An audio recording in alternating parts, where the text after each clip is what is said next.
봐야겠습니다. 오늘도 예배로 나오신 여러분에게 하나님의 은혜와 그리스도의 사랑이 충만히 임할 수 있기를 주의 이름으로 축복합니다. 오늘 본문을 통해 주는 바울 사도의 당부는 아주 의미심장하고 결연한 것이에요. 그러니까 전쟁터에 나가는 병사를 보내면서 이제 너희에게는 배운 바가 있고 익힌 바가 있으니 절대로 그거 놓치지 마라. 병사에게 당부하는 장수의 마음과 똑같아요. 전쟁터에 내보내면서 그 싸움터에 내보내면서 뭘 가르쳤겠어요? 어떻게 해서 전쟁에 자기 몸을 보호할 것인가? 어떻게 해서 무기를 사용할 것인가? 어떻게 네 적군이 쳐들어오면 어떻게 그것을 자기 몸을 가려서 지켜낼 것인가? 이 모든 것들을 가르쳤는데 그 모든 것들을 배운 바대로 확실하게 마음에 굳건히 익혀서 절대로 떠나지 마라. 평소에 하던 습관대로 예컨대 이렇게 권법을 익혔다 쳐봐요. 평소에 싸움을 할 때는 이렇게 해서 싸우는 사람이 권법을 익혔으면 이렇게 해야 될 거 아니에요. 이해가 돼요? 막 쓰던 싸움을. 그러니까 사실은 배운 권법대로 잘 해서 해야 더 할 텐데 하다 보니까 자기 생각에 원래 막 싸우는 것처럼 하면은 상대한테 지게 되지죠. 잊지 마라. 익힌 바대로 그대로 해라. 공을 찰 때도 수없이 공을 찼던 그 훈련된 대로 해야지 임의로 차지 않도록 해라. 꼭 그와 같은 거예요. 바울은 디모데에게 전쟁터에 나가고 이제 시합을 앞둔 자에게 훈련받은 그대로 머물고 있어라. 분명히 방해 세력이 있겠다는 사실을 알고 있는 거죠. 비장하고 결연합니다. 왜냐하면 디모데가 물려받는 교회적 형편이 지금 우리나라 같은 형편이 아니에요. 우리나라 같은 형편이면 사실은 아무리 힘들어도 목사 한 술 주고 또 일을 맡겨 여러분에게 신앙을 가르치고 여러분이 또 신앙을 가르쳐 나가는 신앙의 세대적 계승 속에서 사실은 디모데의 환경이 아니단 말이죠. 디모데 환경은 훨씬 결연합니다. 핍박과 박해가 눈앞에 있는 것이고 예수는 주여라고 말하는 그 순간에 사회가 벌떼처럼 일어나서 이렇게 박해를 해야 될 상황이 눈앞에 펼쳐지고 있는 그런 상황이죠. 그런 상황 속에서 바울은 디모데에게 하나님의 작정과 섭리 가운데 있음을 기억시키면서 무릇 그리스도 예수 안에서 경건하게 살고자 하는 자는 박해를 받을 것이라는 말을 미리 보이면서 그럼에도 불구하고 디모데야 너는 배우고 확실한 일에 거하라고 말하는 겁니다. 그것이 사도 바울이 볼 때는 살 길이기 때문에 그런 것이에요. 사실은 육체적인 환난이 있을 것이면 그것이 죽는 길인데 도리어 그것이 살 길이라 하여 그에게 권면합니다. 배우고 확신이란 말은 아주 중요한 의미를 갖습니다. 배운 것 잊지 마라 이렇게 말하지 않고 배운 것, 그 다음에 확신한 일에 거하라 이렇게 얘기했죠. 굉장히 의지적이고 결단을 촉구하고 각오를 되새기는 것이에요. 이 배운 것과 확신한 것 사이는요 굉장히 중요한 단계적인 신앙의 성숙도가 있어요. 배운다는 것은 지식을 획득하면 일단 배우는 것이 됩니다. 그러니까 하나님의 말씀이 무엇인지, 말씀에 담겨있는 내용이 무엇인지 지식적인 차원에서 정보를 얻는 것도 배움이라고 배울 수 있어요. 그런데 그 배움에 멈추는 것이 아니고 확실한 일이라고 말을 함으로 인해서 하나님의 말씀을 안다는 것, 하나님의 말씀에 지식이 있다는 것이 도대체 무엇을 의미하는 것을 강력하게 반영을 하고 있습니다. 그것이 무엇이냐면 단순히 지식적인 측면에서의 정보의 습득이 아니라 그 말씀이 심령을 변화시켜서 하나님께 자기의 삶을 내어드리는 경건 그 자체가 바로 배움이요 확신한 말 속에 담겨있는 신앙의 본의 모습을 말하는 것이에요.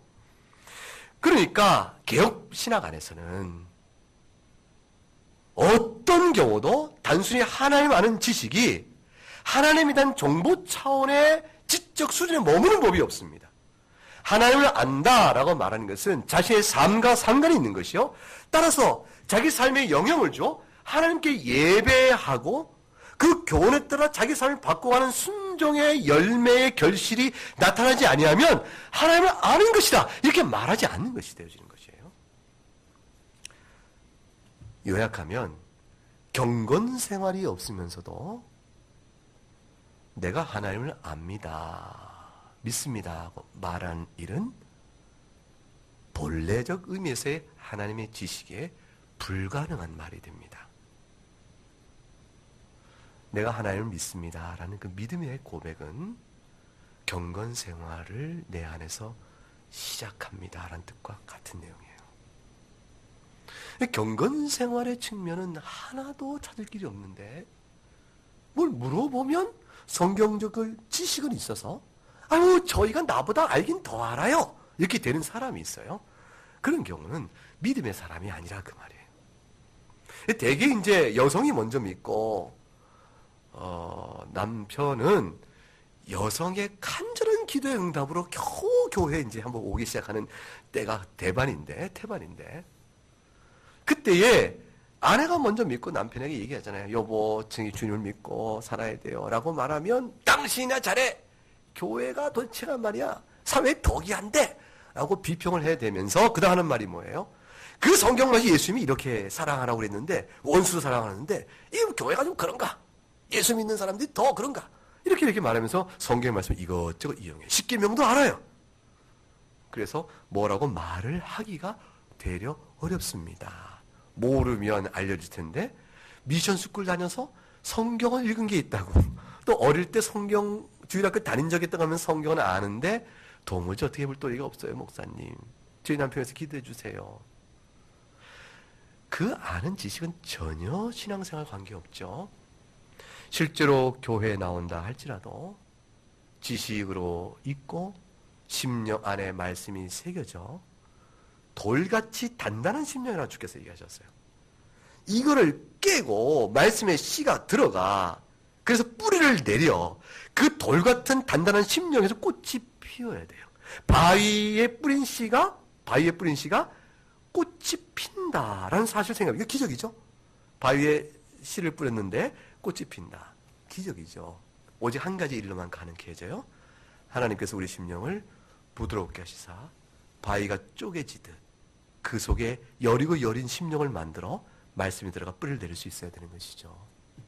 그렇게 되어져서 배운 바가 마음에 확신이 되었으니 디모데는 배운 바대로 나를 가르친 분이 그렇게 말했어요.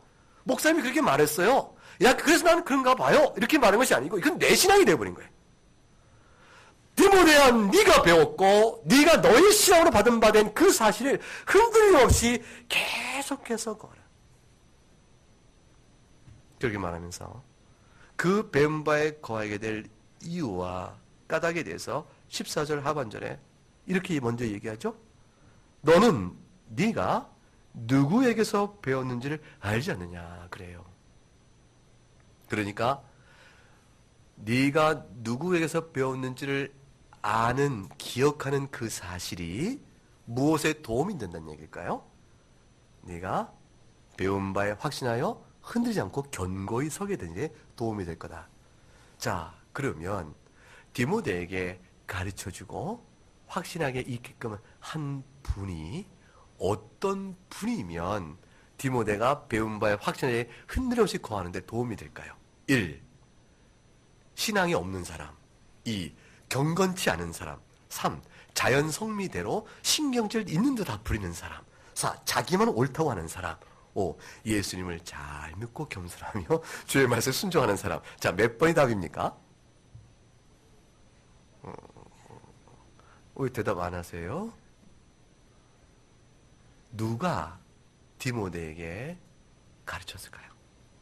디모데후서 1장 열어보십니다.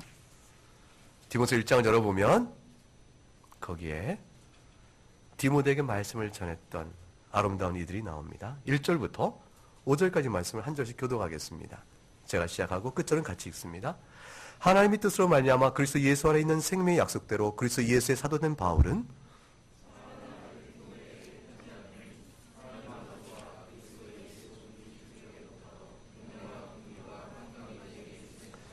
내가 밤낮 간구하는 가운데 쉬지 않고 너를 생각하여 청결한 양심으로 조상적부터 섬겨오는 하나님께 감사하고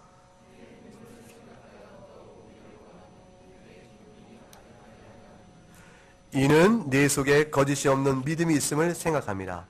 이 믿음은 먼저 내 외조모 로이스와 내 어머니 유니게 속에 있더니 내 속에도 있는 줄 확신하노라. 자, 누가 디모데에게 하나님의 말씀을 가르쳤어요? 첫째는 바울이죠. 사랑하는 아들 디모데에게 편지하노니 바울이에요. 바울은 디모데를 영적으로 낳은 아비요. 디모데는 바울에게서 낳은 받은 영적 아들이었어요. 바울이 가르치는 것은 교회를 뜻하죠. 교회가 가르쳤어요. 뿐만 아니라 두 번째 5절에 가게 되니까 누가 등장합니까? 외조모 로이스요. 또 그의 어머니 유니게입니다. 가족 안에서 배웁니다. 가족 안에서 배웁니다. 디모데야 기억하라. 너에게 전함받은 자는 나 바울이요. 너에게 전함받아 거짓이 없는 믿음을 가지고 있는 외조모 너의 로이스 할머니 아니냐. 너의 어머니 유니게 아니냐. 그들을 생각하라. 그들이 너에게 복음을 가르치고 어떻게 살았는지 보라. 그들이 경건하지 않았는가. 그들이 어떤 박해와 어려움 속에서도 죽기를 받던 이 복음의 말씀을 어떻게든 지키지 않았는가. 그들이 너에게 복음을 전하고 그들이 믿음을 지킨 것처럼 너희도 또한 어떻게 배웠는가를 생각하여 그들처럼 지키라. 만일 교회가 복음을 가르치고 나서 교회가 예수 그리스도의 경건이 없는 교회가 되어버리면 우리 가르친 모든 것은 다 헛것이죠. 히든 커리큘럼이라는 교육학적인 용어가 있어요. 감추어진, 숨겨진, 보이지 않는 커리큘럼. 학교가 무엇을 가르쳐요? 그럼 어떻게 가르칠 것인가를 모든 내용을 다 짭니다. 교과 과정의 계획을 짜죠. 그 계획을 짜서 아무리 가르치는 교육의 효과가 드러나지 않아요. 착하게 살아야 한다. 법을 잘 지켜야 한다. 너는 약한 아이를 돌보라. 이렇게 가르치는데 아무런 교육 효과가 드러나죠. 왜 그러냐면 아이들은 아는 거예요. 학교 선생님이 절대로 법을 지키지 않는다는 것을. 약한 아이를 돌보지 않고 위하지 않는다는 것을. 서로 사랑하지 않는 걸 아는 거예요. 아이들은 보이지 않는 커리큘럼을 통해서 더 많은 것을 배운다. 부모가 예수를 믿는 사람으로 아름다운 성정을 갖고 살아야 돼. 주님 앞에 경건해야 한단다. 아무리 말을 해봐야 소용없는 거예요. 왜냐하면 부모가 경건치 않은 것을 알기 때문이죠. 아이가. 들은 얘기인데 제가 이렇게 한 교수님이 들려준 얘기예요. 그 교수님 소개로 저희도 간 하나의 치과 병원이 있어요. 그 치과 의사는 아버지가 교회 장로님이고 그러시대요. 근데 이 치과 의사는 고등학교 때까지 교회 나가고 그 다음부터는 주님을 떠나 있는 상태예요. 왜 그런가? 라고 물었더니 그게 훌륭하신 아버지 탓이에요. 아버지가 장로님이신데 교육위원장을 하시는 거예요. 근데 자기가 고3이 되니까 고3교래 그러더는 거예요. 이제 교회 그만 나와라. 너는 고3이 되었으니 열심히 공부해서 좋은 대학을 가야 될 거 아니냐. 충격을 받은 거예요. 너무 충격을 받은 거예요. 신앙의 불경건과 이중성을 본 것이죠. 그 뒤로 저는 더 이상 교회 나가지 않습니다. 여러분, 이런 일들은 비일비재합니다. 많은 이들이 전에 신앙은 생활했으나 지금은 안 합니다라는 많은 사람들의 이유는 다 뭐냐면 그것이 가족 가운데 믿는 부모를 포함한 형제를 포함한 가족 간에 받았던 불경건적인 상황 앞에서 충격과 그 다음에 교회에 출석했으나 교회에서 받은 자기가 상처라고 말하는 교회 안에서 봤던 많은 일에 대한 부적절성, 그걸로 인해서 상처를 받아서 더 이상 신앙생활을 안 한다고 말하죠. 바울은 반대를 얘기하고 있는 것이에요. 디모데야, 네가 누구에게서 배웠는가 생각하라. 나 바울을 본받으라. 내가 어떻게 살았는가를 보라는 것이고 네 외조모 로이스와 네 어미 유니게가 어떻게 주님을 섬기는 걸 봐라. 우리가 주 안에서 믿음을 세대를 통하여 계승한다고 했을 때 교사적 책임이 얼마나 큰가를 생각해야 됩니다. 여러분, 우리 모두는요, 우리 교회에 출석하는 모든 어린아이들의 선생님이에요.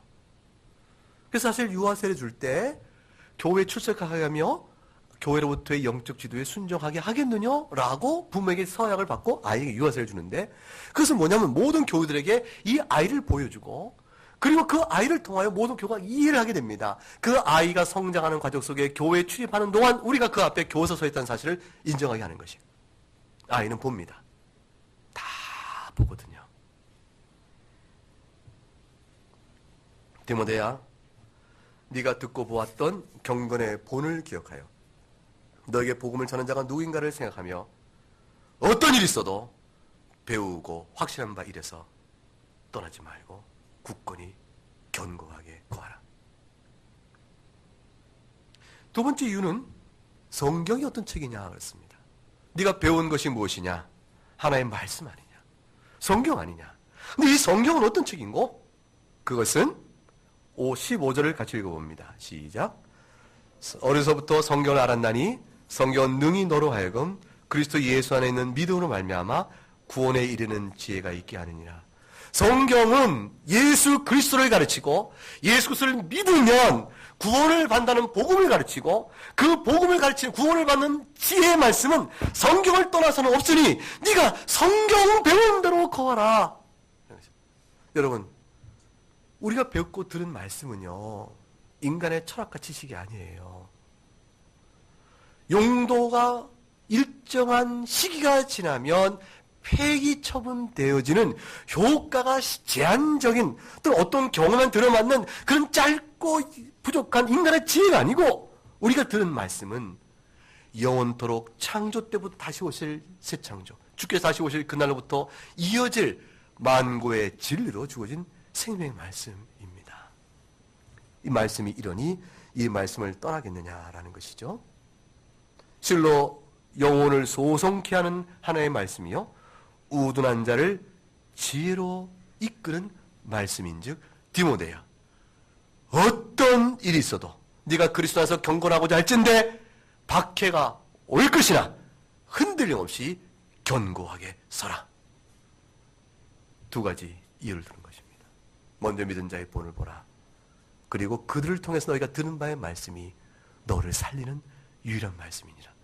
흔들리지 마라. 이와 같은 사실은, 바울의 이 당부는 모든 교회사 속에서 이 경건한 성도들에게 똑같이 이루어진 일이었어요. 믿음의 가정은 다 그렇게 살아왔고, 견실한 교회는 다 그 일에 힘써왔던 그런 권면의 말씀입니다. 16세기에 우리가 잘 아는 청교도들 있죠. 이 청교도들은 주님 앞에 견실한 믿음을 갖기 위해서 애를 많이 썼어요. 아이들에게 얼마나 이 성경의 복음 말씀을 가르치기 애를 썼는지 말도 못해요. 그래서 제일 먼저 우리가 아이들한테 지식을 가르칠 때 말 가르치면서 글자 가르치잖아요. 그렇죠? 글자. 알파벳 A로부터 알파벳 맨 마지막 글자가 뭐죠? G. Z항으로 G 그러네요. 상당히 높은 지게 수준. 요즘은 다 그런 거 A부터 Z 그런데 G 그러네요. 자, 그 철자 하나를 가르치면서도, 그 철자를 가르치면서 노랫말을 지어서 아이들에게 시의 운율로 하나하나의 복음의 내용을 담아서 가르치는 애씀이 있었어요.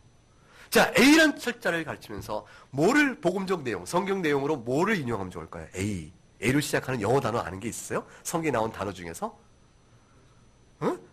아담! 누가 아담이라고 했어요? 정말 아담이에요. A 그러면서 아담이 타락함에 모든 사람이 죄를 졌다네. 아주 쉬워요. In Adam's fall, 아담의 타락 안에서 we sinned all. We all sinned죠. 우리 모두가 죄를 범했다. 그래서 A의 아담과 all의 A를 운율을 맞추면서, 그러면서 아이들에게 원죄와 인간의 타락의 이 중요한 교리를 그 짧은 용어, 그 쉬운 말 속에 톡 집어넣어 주는 거예요.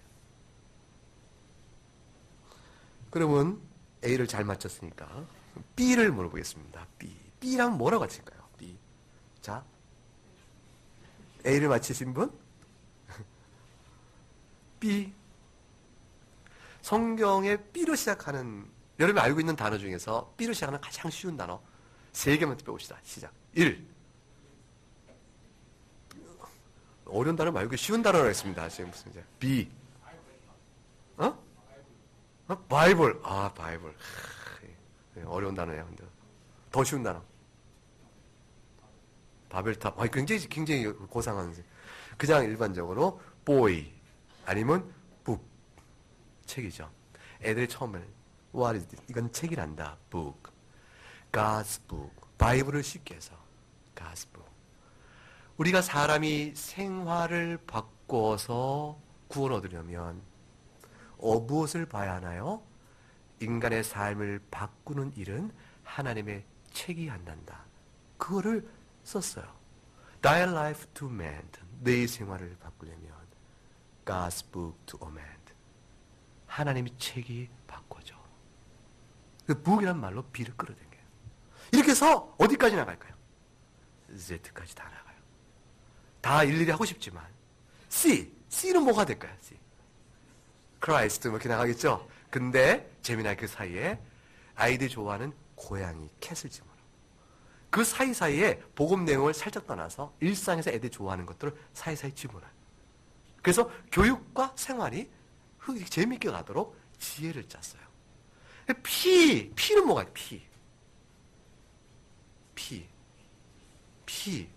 피터, 베드로예요. 베드로가 주님을 부인했네. 그리고는 통곡하며 울었다네. 아이들에게 죄가 뭔지 그리고 회개를 가르쳐요. Peter denies the Lord and cries. 얼마나 쉬워요.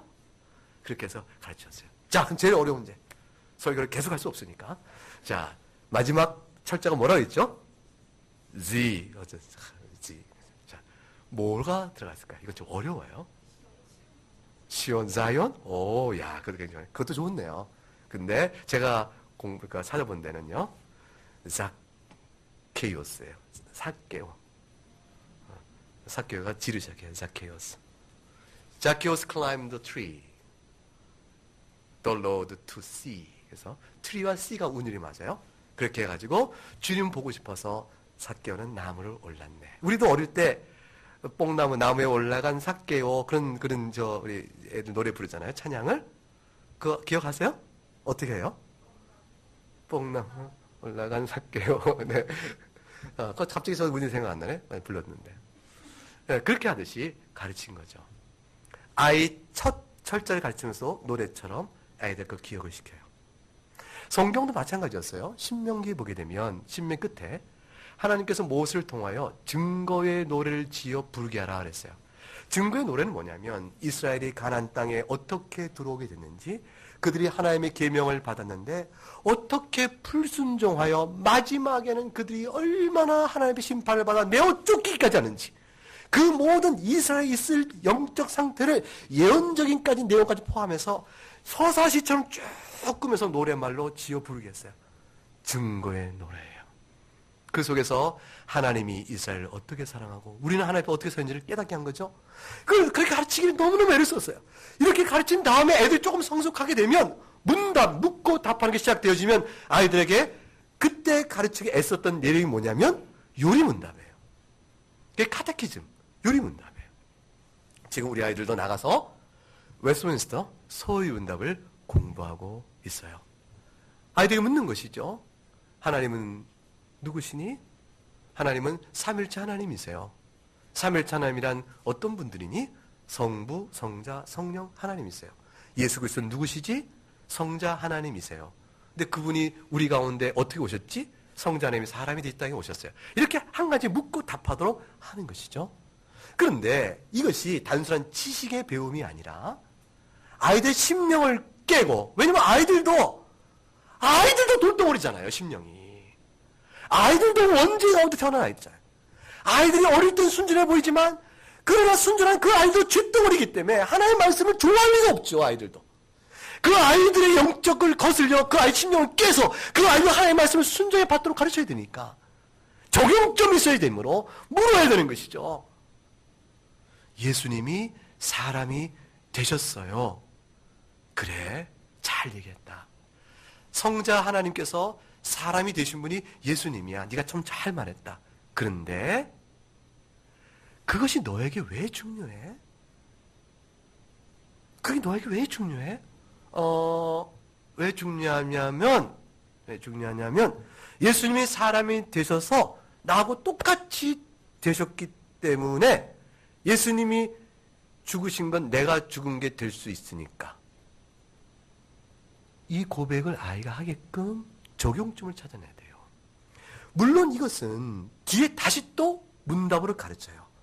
예수님께 사람이 되신 것이 우리에게 무슨 의미가 됩니까? 그건 그의 죽으심은 그가 우리가 똑같이 사람이 되셨음에 우리가 죽은 것과 같습니다. 라는 주님의 사람 되신 의미를 뒤에 또 문답을 가르치지만 그 어떤 문답을 가르치든지 그 하나하나를 아이에게 적용점으로 가르쳐 줘야 돼요. 그래서 예수님이 너의 죄를 용서했다는 믿는 너에게는 어떠한 행복이 있어? 그거는 내가 아빠한테 잘못한 것도 하나님께 용서받는다는 행복이 있어요. 정말 그렇게 생각하니? 네. 아이의 고백 받는 거죠. 요리문답은 복음의 내용을 지식적으로 전달하는 간결한 구조로 되어 있으면서 묻고 답하는 가운데 아이는 어떻게 생각하니? 그래서 그것은 너에게 왜 중요하니? 너에게 어떤 의미가 있니? 그 아이가 죄 용서의 그리스도의 전적인 은혜를 깨닫고 거룩한 삶을 살아가면서 하나님의 은혜를 찬송할 수 있는 아이가 되도록 그 고백을 이끌어내는 거예요. 그걸 위해서 요리문답을 만들고 교육에 열심을 다했어요. 우리 교회도 그 일을 하고 있는 것이고 여러분에게도 그 일을 하도록 권면하는 것입니다. 실제로 청교도들이 이와 같이 디모데야 네가 배우고 확실하게 거하라 이렇게 바울이 말할 수 있듯이 그들도 말할 수 있고 싶어서 있고자 하기 위해서 애를 쓴 여러 흔적들이 너무나 아름답게 많이 있는데 그 중에 한 가지 예를 들면 이 책 속에 있어요. 지평서원에서 나온 책인데 칼빈주의라는 책이에요. 조엘 비키라는 목사님이 쓴 책인데 조엘 비키 목사님은 미국에서 청교도적 신앙생활의 오늘날의 유형을 현실적 살아있게끔 볼 수 있는 몇 분 중에 한 분이에요. 이분이 쓴 책 속에서 청교도들 가운데 여러 몇 명의 예를 드는데 그 중에 윌리엄 퍼킨스와 리처드 백스터라는 사람의 예를 들었어요. 리처드 백스터의 쓴 글을 인용문을 제가 읽어볼게요. 들어보세요. 사랑하는 여러분, 거룩을 증진시키는 것이 그들을 교육하는 여러분의 모든 수고의 주된 이유가 되게 하십시오. 그것을 그들의 삶에서 가장 필요하고 훌륭하며 유익하고 기쁘고 즐거운 상태로 받아들이도록 만드십시오. 그들이 거룩을 불필요하며 훌륭하지 않고 무익하며 불편한 것을 인식하지 않도록 노력하십시오. 특히 진리를 훌륭하게 제시함으로써 자녀들이 그 진리를 사랑하도록 이끌어야 합니다. 윌리엄 퍼킨스는 배움과 신앙에 대한 자녀 교육은 그들이 기쁨과 즐거움으로 그것을 배울 수 있을 만큼 질서 잡힌 것이 되도록 애써 궁구하여 해야 된다 라고 말했습니다.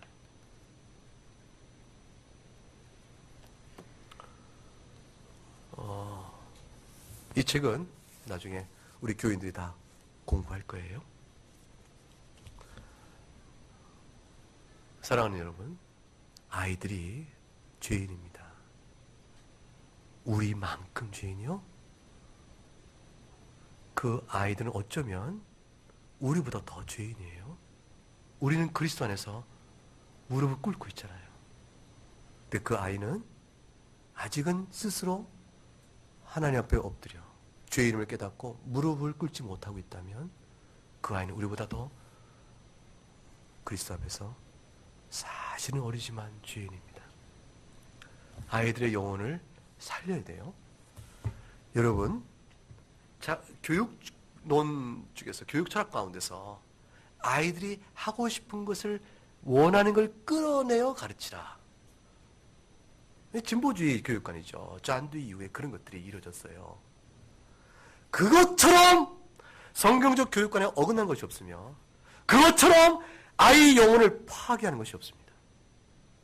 아이들이 원하는 바라는 것이 억압된 구조 속에서 집어넣어 내가 원하는 대로 틀을 맞춰라 이런 것이라면 그건 잘못된 것이지만 아이들이 원하는 바라는 것이 자연적 성정의 영적 측면에서는 하나님을 사랑하고 순종하는 방향으로 나아가지 않습니다. 내가 알아서 하겠다는데, 내 인생은 내가 결정짓겠다는데 엄마 아빠가 왜 말이 많아요? 라고 대들면서 자신이 원하는 걸 추구하는 바가, 부모가 볼 때는, 일반 부모가 보더라도, 성경의 교훈을 떠나도 딱한 일이 한두 가지가 아니에요. 영적 교훈에서는 말할 것도 없죠. 어려서부터 부모의 책임을 말씀 가운데 기도와 눈물로 가르치지 않으면 나중에 필경 그 아이들이 질풍노도의 시대? 그게 중고등부 때가 아니고 초등학교 5학년 때인지 7살 때인지 5살인지 모르겠지만 그런 시대가 되면 아이를 거스를 수 없게 되어집니다. 어떻게 해야 될까요? 어떻게 해야 되는지에서 또 다른 책이 설명이 나왔어요. 하나님의 약속을 따른 자녀의 양육, 지평서원에서 나온 책입니다. 지평서에 좋은 책을 많이 냈어요. 역시 저자는 조엘 비키 목사님인데 청교도가 경건을 어떻게 가르쳤는가에 대한 설명을 요약적으로 해놨습니다. 첫째, 자녀들에게 성경을 가르치라. 둘째, 성경을 가르치기 위해서 말씀을 꾸준하게 일정한 양을 읽어주라. 셋째, 그러기 위해서 가정에서 예배하라. 가정에서 예배하고 그 다음 요리문답을 부모가 잘 알아서 아이에게 요리문답을 주고받는 가르침을 힘써라. 그리고 나서 일상생활 속에서 아이가 관심받거나 애가 겪는 일이 무엇인지를 분별하여 그 일을 소재로 삼아 하나님께서는 그 일을 어떻게 보실지, 엄마 아빠가 그 일을 어떻게 기도해주면 좋을지를 아이에게 가르쳐라. 그리고 늘 아이들의 생활을 관심 있게 보고 이야기를 나누라. 어려운 일이 아니고요. 너무 당연한 일인데 이 원칙들 하나하나를 놓고 우리를 돌아보게 되면 얼마나 게으르고 얼마나 부족한 부모인가 또는 교사인가를 이해할 수가 있게 되어집니다.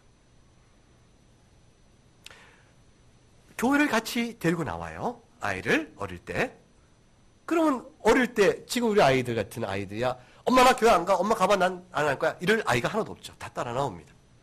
따라 나오고 돌아갈 때는 돌아가면서 아이하고 그냥 끝이면 안 되는 것이죠. 기회를 삼는 것이죠. 오늘 목사님 말씀 들었지? 그 실종된 아이 큐와 같으면 너 실종된 그 말을 어떻게 알았어? 너 참 잘 알았다. 칭찬해주면서. 근데 목사님 말씀 들으니까 너 무슨 생각 들었어? 엄마는 같이 들으면서 어땠는데 넌 어땠니? 이야기의 실마리를 잡아서 공통 경험으로 끌어서 영적인 대화를 나눠야 되는 것이죠. 너는 어떻게 생각하니? 성찬식 있던 날 성찬을 받고 싶지 않았니? 너 무슨 맛인지 궁금하지? 왜 아이에게는 안 줬을까? 너 오늘 같이 예배하는데 찬송, 시편 찬송 몇 편 부른지 생각이 나? 생각 안 나지? 원래 그래, 잘 잊어버려. 너는 똑똑하니까 알지 모르겠는데 그 찬송을 부르면서 어떤 생각이 들었어? 대화를 나누는 것이죠. 일상생활에 있는 것도 마찬가지예요. 엄마가, 아빠가 뭘 기도해 줄까? 아이에게 묻는 것이죠. 그렇게 가르치는 것이에요. 그리고 경건의 모범을 보이는 것이에요. 이건 너무 중요한 일입니다. 아이에게 경건을 가르치지 않는 방법을 알려드릴까요? 경건을 가르치는 방법은 너무 쉬우니까 경건을 가르치지 않는 방법, 그것도 이 책에 잘 나와 있는데 세상에 경건을 가르치지 않는 방법을 다 알려줬어요, 이 책을. 근데 첫째, 아이가 뭘 잘하는 일을 칭찬할 때 애가 세상에서 일시적으로 사는 일에 도움되는 일을 잘했을 땐 마음껏 칭찬해주라. 근데 영적인 일에는 관심을 두지 말아라. 그러면 아이를 망친다. 우와, 시험 100점 맞았어. 이렇게 잘할 수가 있니? 할머니한테 전화해야겠다. 우리 애가요. 네. 여보. 그래야겠다. 근데 아이가 성경을 읽고 기도하는 데는 그랬니? 그러고 말아요. 아이들에게 이거 주의해야 돼. 경건치 않은 행동과 말씨를 가감없이 그대로 노출시켜라. 화를 내고 싶을 때 너 같은 놈을 내가 낳느니 어쩌니 이렇게 하면서부터 우리 부모님들이 옛날에 했던 식으로 한국식 욕 있잖아요. 내가 너를 가르치느니 이렇게 어떻게 하겠다란다. 그래가지고 내가 너를 사랑해서 욕하는 것이라는 변명하에 아이한테 가진 성질을 있는 대로 드러내고 그 다음에 세상의 부와 성공과 성적인 타락과 자아중심적인 이 환경 안에서 그대로 자신도 무력하고 연약한 모습을 그대로하게 다 노출시키는 것이에요. 엄마 아빠를 가만히 보니까 그렇게 살더라. 교회 교육을 아주 경솔히 여기면 됩니다. 교회 갔다 왔는데 묻는 거죠. 그래, 오늘 선생님이 뭐라고 가르치셨니? 오늘 복습할 내용은 뭘까? 무슨 교회 갔다 왔는데 복습을 해, 엄마? 선생님 혹시 숙제 낸 거 없니? 아니, 그런 거 없어. 그럴 거야. 이렇게 관심 갖고 물어보면 괜찮은데, 교회에서 선생님이 가르친 게 뭐니? 복습할 건 없니? 숙제는 없니? 라고 물어보는 부모는 아무도 없는 것이죠. 학교 갔다 오면 학교 선생님께서 뭐라고 가르치셨니? 학교 숙제는 없니? 복습할 건 없니? 꼭 하고 자라? 그러나 교회에 갔다 온 교회 교육에 대해서는 그런 일에 아무런 이야기를 두지 아니하면 아이는 교회에서 선생님한테 배울 때 엄마도 관심 안 두는 일인데 교회 교사를 무시 여깁니다. 아이에게 신앙적 질문을 던지고 아이가 혹시라도 물어볼 때 예, 그거냐? 전도한테 물어봐. 목사한테 물어봐. 그 엄마한테 어떻게 물어보니? 아담이 죄를 졌는데 왜 우리가 죄를 져요? 그렇게 물어보는 질문에 대해서 그래? 기회를 얼른 삼아서 참 좋은 질문 했네. 엄마 공부를 해야겠다. 너도 한번 해볼래? 야, 혹시 요리문도 한번 볼까? 여기 답이 나온 것 같아. 아담이 우리의 머리래. 머리가 뭐예요? 우리 몸이고 마당의 머리. 그러니까 머리가 잘못하면 몸이 다 대표래. 예컨대 야 월드컵 때 와 우리나라 잘했다. 난리 났잖아. 네가 잘한 것처럼 우리가 잘한 것처럼 대표적 원리에 따라서 아담은 우리가 머리가 되기 때문에 그거 잘못한 것은 우리 모두의 잘못이 되기로 하나님과 약속이 처음부터 돼 있었어. 아 그래요? 공부해서 가르치는 기회가 되잖아요.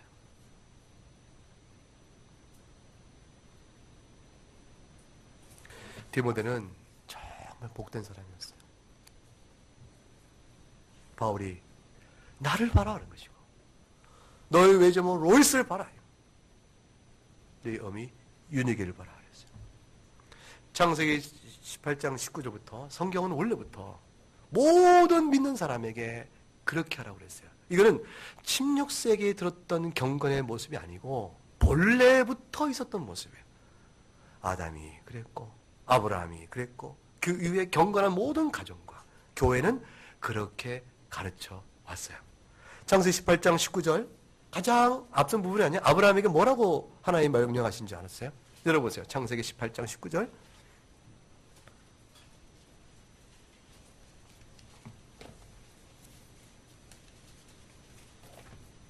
네, 한번 같이 읽어보죠. 내가 그로 그 자식과 건세에게 명하여 여호와의 도를 지켜 의와 공도를 행하게 하려고 그를 택하였나니 이는 나 여호와가 아브라함에게 대하여 말한 일을 이루함이라. 내가 명하노라 그랬어요. 명한. 이건 명령이에요. 명령인데 누구에게 여호와의 도를 지켜 행하게 하라. 내가 그로 그 자식과 그 권속이라 그랬어요. 네 가족을 책임져라 그 말이죠. 잠언서 1장 7절에 여호와를 경외하는 것이 지식의 근본이거늘 미련한 전 지혜와 훈계를 멸시하느라 했으니 가르치지 아니하면 하나님의 지혜와 훈계를 멸시하는 자가 아니냐 그 말이죠. 나는 믿습니다. 믿으면 가르쳐야 돼. 그래서 부모를 공경하라고 엄히 명한 것이에요. 5계명에서.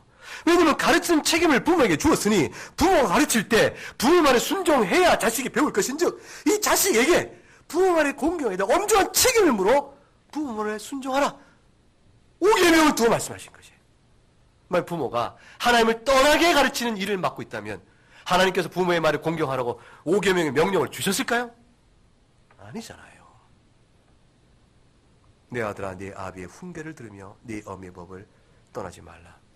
부모는 자식에 대해 책임이 있고 교회 또한 어린 영혼들에게 책임이 있는데 신체적 성장에 책임이 있고 정신적 성장에 책임이 있어요. 지식이 깨어나야지. 이성이 깨어나야 되죠. 도덕적 성장에 책임이 있어요. 양심을 깨워줘야 합니다. 가장 중요한 것은 영적 성장에 책임이 있습니다. 영적 성장에 책임을 다하지 않으면 그 아이의 장래를 어떻게 할 거예요? 이 일을 네 아들들과 네 손자들에게 알게 하라 그랬습니다. 언제부터 교육해야 될까요?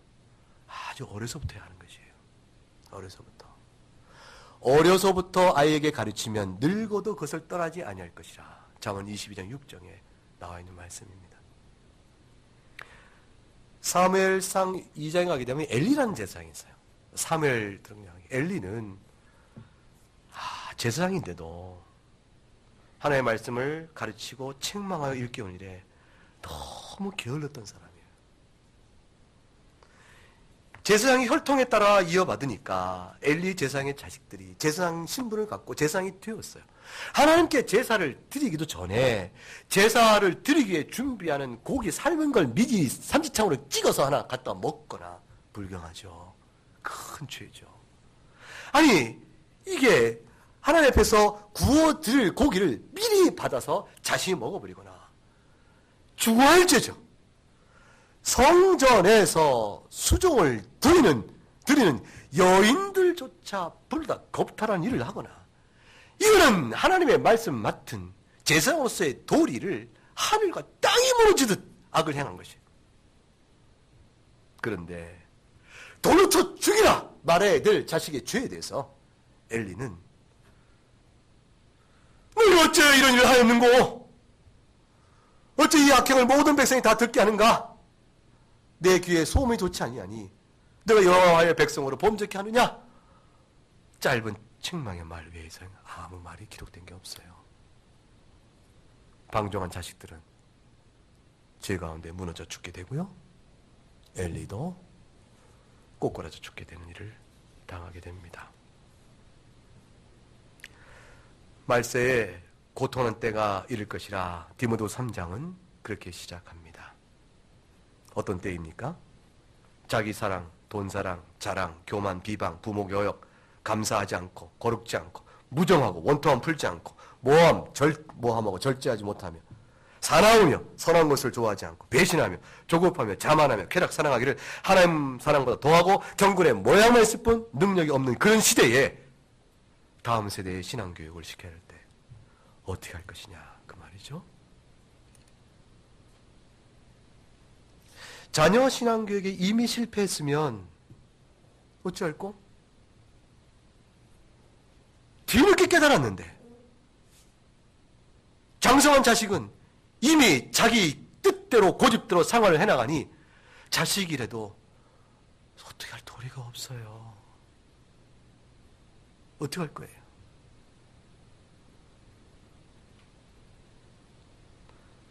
참 다양스러운 것은 한 가지 길이 있으니 할아버지 할머니 역할을 잘하면 길이 열려요.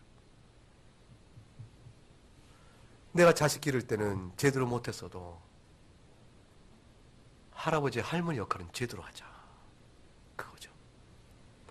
외조모 로이스를 기억하라. 맡기잖아요. 이거 뭐 자식의 자식을 책임져야 되는 제도가 왔잖아요. 내 인생도 살아야지. 노년에 내가 네 자식을 보게 생겼냐? 네 자식은 네가 길러. 라고 내쫓지 말고 옳다구나. 하나님 주신 기회구나. 내가 내 몸 쉬면 뭐 하겠냐? 이 아이를 안아서 내가 내 자식 기를 때는 바르게 하지 못한 신앙을 이 아이에게는 좀 제대로 가르치는 할머니가 돼봐야겠다. 눈물로 기도하고 아이하고 A, 아담, B, 북 이렇게 하듯이 아이에게 노래 지어 가르쳐보고 그리고 아이를 영적으로 칭찬해보면서 아이를 가르치면 여러분 그 아이가 내가 실패한 내 자식이요? 그 아이의 부모를 바꿔서 주 앞에 오게 할 줄 누가 알아요? 그러면 내 근심에 대한 위로를 주께서 그를 통해서 응답하실 수 있겠죠? 한국교회 신앙의 위기는 교회가 신앙에 덕을 끼치지 못했다는 것도 한 가지 이유가 되겠죠. 그런데 배우기는 하였으나 확신 가운데 거하지 못하는 신자도 너무 많이 만들었다. 그것도 이유가 되겠죠. 그 결과 다음 세대에 신앙교육을 놔버린 교인들이 교회 안에 가득 차 있다. 그러면 자연스럽게 그 다음은 희망이 없는 것이죠. 이제 50대 부모의 자녀라면 고등학교와 대학 다닐 아이들이 있고 40대 부모 자녀라면 초등학교와 중고등 과정일 수 있고 30대 부모라면 애가 유치원이나 초등학교 다니겠죠. 아이의 신앙은 어쩌면 초등학교 때부터 잃어버립니다. 이 어떤 일을 감당할 사람이 되기 위해서 먼저 우리가 스스로 물어봐야 합니다. 나는 성경 말씀을 배운 바대로 확신하는가? 그리고 확신 나의 믿음으로 받으면서 그 가운데 계속적으로 거하기를 원하고 있는가? 결심하고 있는가? 그렇게 살고 있는가? 그것이죠. 온전한 자가 없어도 연약하지만 그렇게 하는가? 부모를 존경하는 자식이 부모의 완전성 때문에 존경하는 자식이 어디 있어요? 내가 존경하는 선생님이 완전하고 무능하기 때문에 선생님을 존경한다는 자식이 어디 있어요? 그런 제자가 어디 있어요? 선생님이 흠이 있고 부모가 흠이 있지만 살아가는 중심이 주님 앞에 있는 줄을 믿고 신뢰하기 때문에 그래서 나도 그 길을 갑니다 하는 거 아니겠어요? 말세 때에 믿음의 교육을 어떻게 가르칠고 성령의 도움을 구하며 이 일을 감당하는 우리가 되어야 할 것이라 생각합니다. 말씀을 생각하며 우리 함께 찬송 후에 적용